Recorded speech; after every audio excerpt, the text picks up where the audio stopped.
Je vous le disais, vive réaction côté israélien. On va aller prendre le pouls tout de suite, retrouver notre correspondant à Jérusalem, Stéphane Amar. Bonjour Stéphane.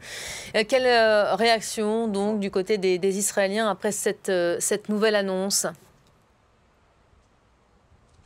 Bien, une réaction très négative, d'autant que le Canada est considéré ici comme un pays ami, un pays proche. Et ça a été le cas lors de précédents gouvernements. Il y a eu des démonstrations d'amitié extrêmement spectaculaires envers Israël. Et là, c'est une sorte de retournement de situation qui déplaît fortement ici. Autant, on le sait, les rapports avec la France sont traditionnellement très compliqués, pour ne pas dire parfois conflictuels. Mais avec le Canada, rien de tel. Alors, c'est un pays qui pèse moins que la France sur le plan diplomatique, mais tout de même, c'était un pays important dans lequel il y a une importante communauté juive également et qui a été visiblement incapable de peser dans cette décision, car ici la position reste la même et elle est très largement partagée, puisque hier Yair Lapid, le chef de l'opposition centriste, un opposant très vigoureux à Benyamin Netanyahou, a lui aussi protesté contre ces pays qui reconnaissent l'État palestinien. La position est toujours la même ici. Reconnaître l'État palestinien,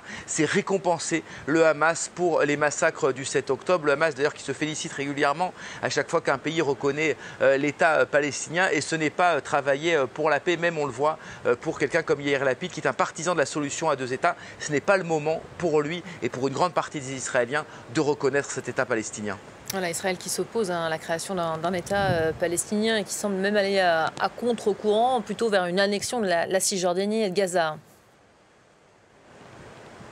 Oui, absolument. Alors en Cisjordanie, on le sait, la colonisation s'est accélérée depuis le 7 octobre. Il y a de plus en plus d'implantations, il y a de plus en plus de routes israéliennes qui sont construites dans ce territoire. Mais désormais, même pour Gaza, eh bien, ce n'est plus tabou.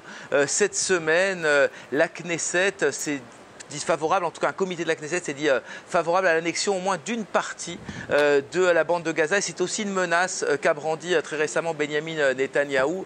Il dit que si le Hamas n'accepte pas de libérer les otages, n'accepte pas de négocier, eh bien Israël annexera certaines parties de la bande de Gaza. Et hier soir, il y a eu une marche d'un millier de personnes, un millier de familles vers la bande de Gaza pour réclamer le retour des colonies qui avaient été démantelées en 2005.